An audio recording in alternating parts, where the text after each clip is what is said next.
Hey Squishies! Back again, another vlog. This is Obituary. Pilot episode. Forget what its title was.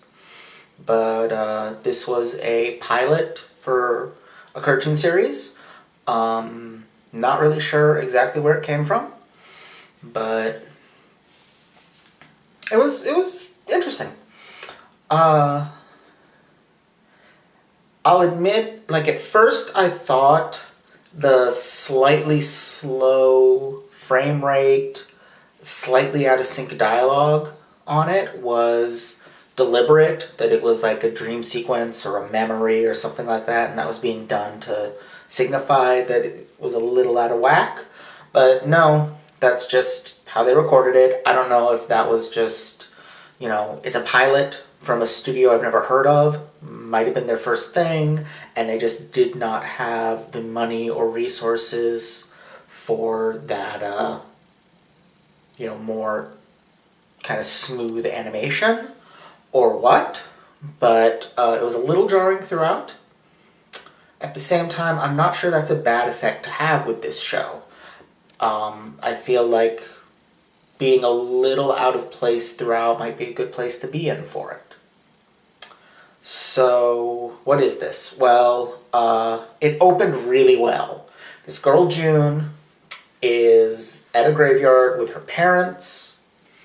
She's asking them about death. They're explaining that it's something that happens to everyone, but it won't happen to them for a long time, and then they get cut off by what looked like a water tower falling on them and killing them. And then we cut to 10 years later, she's starting high school, which implies she was 4 or 5 in that first scene, which, wow. That would be pretty traumatic, seeing your parents crushed in front of you at any age, but especially that young. Wow. And she sees ghosts. She lives at the graveyard. A little montage later implies that she is actually, running the graveyard, which is interesting given that she's a child. Maybe there's a whole thing of trying to keep up a pretense that her parents are still around, or some other way in which she's managed to stay living in the same place despite being entirely alone, or maybe it's just something they're going to gloss over. At least in this pilot, they don't really do anything to address that. But yeah, she lives with this giant family of ghosts. She refers to them, I can't remember if she refers to them as her friends or her family, but she's got all these ghosts. The ones that were most prominent in this episode were a Civil War general in blue, which if I remember correctly was Union uniform. So dodged the bullet on that controversy, which is actually fresh on my mind because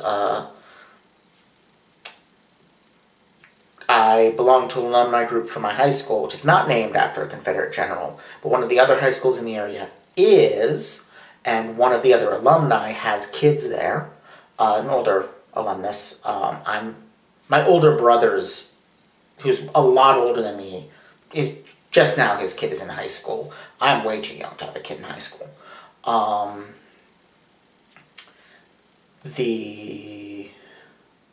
Even if I had a kid relatively young, they would be in late elementary at most, and no, that ain't happening. Regardless, they have a kid who's in a high school in the area that's named after a Civil War general, and there's been this campaign to get the name changed, to rename it after Thurgood Marshall, and so I've been mildly involved in that, so it's kind of been on my mind. I know it's been a big controversy the last... obviously, there's always been people who don't like having their high schools named after people who betrayed their country to fight for slavery. I can understand why. But lately it's been an even bigger thing with, the tearing down of monuments and the changing of names of high schools. And so, yeah, it's just something that's been around. And so I'm glad that they kind of dodged that bullet by having the friendly Civil War general be Union rather than, the traitors and losers country. That said, so there's that guy. The most prominent, actually, I think, is the teen girl from the 50s, which is a fun character to have. And then there was a smattering of other ghosts, but I didn't really pick up on too much of what their thing was.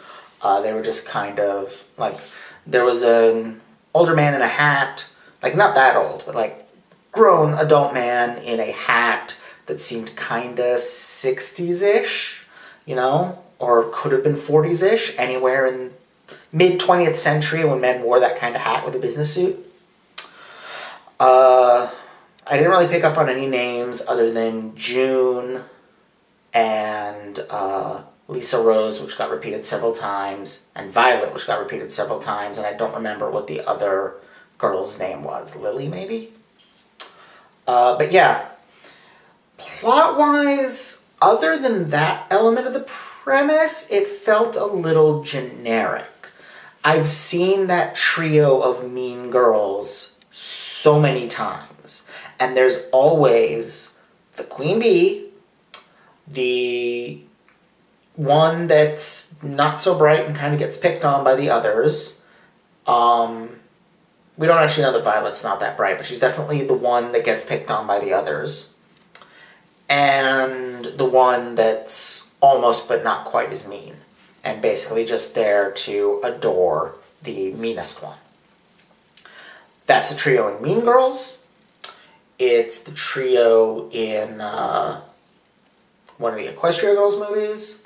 It's in a lot of stuff. When you've got a movie or a show with teen girls in high school, it's like this standard villain trio. So that's a little generic. And just generally, the terrors of high school.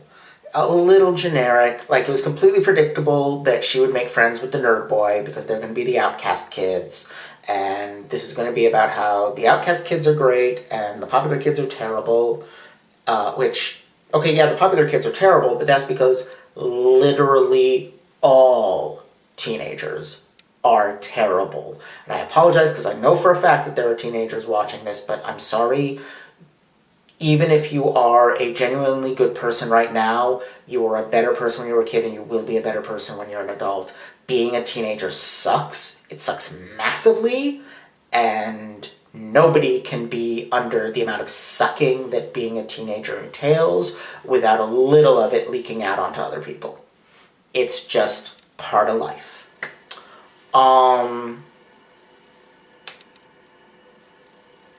Benny, I still love you, even though you're a teenager. That's how much I like you. You're the only one. That's a little shout out to my nephew. But yeah, there's just kind of generic teenagerness as the bulk of the plot. Clearly there's something more going on with Lisa Rose. She seemed to know about the death of the parents and about the key, whatever its significance is, hinting at some kind of larger overarching plot. But even that is not hugely original. So, I didn't dislike this. There's nothing in this that made me go, oh, this is awful. It just didn't feel particularly special. Other than that initial gag. That first gag was brilliant, and then from there it just kind of slid into genericness. I would love to see a show that was more of stuff like that, of initial gag. The rest is kind of eh. But yeah. Thanks as always, everyone, for watching and backing. And if this show ever does come back, as a full series. I hope that, they do something good with it. There's definitely potential here. They just need to strike out into it and embrace the more original elements and maybe either shed or do something novel with the kind of more typical elements. Hope you all enjoyed that. If you did, feel free to like, comment, subscribe. If you want some more videos right away, you can hop over to my Patreon and see them there. Got other goodies there, blog posts, ability to commission videos. Feel free to check it out. Bye.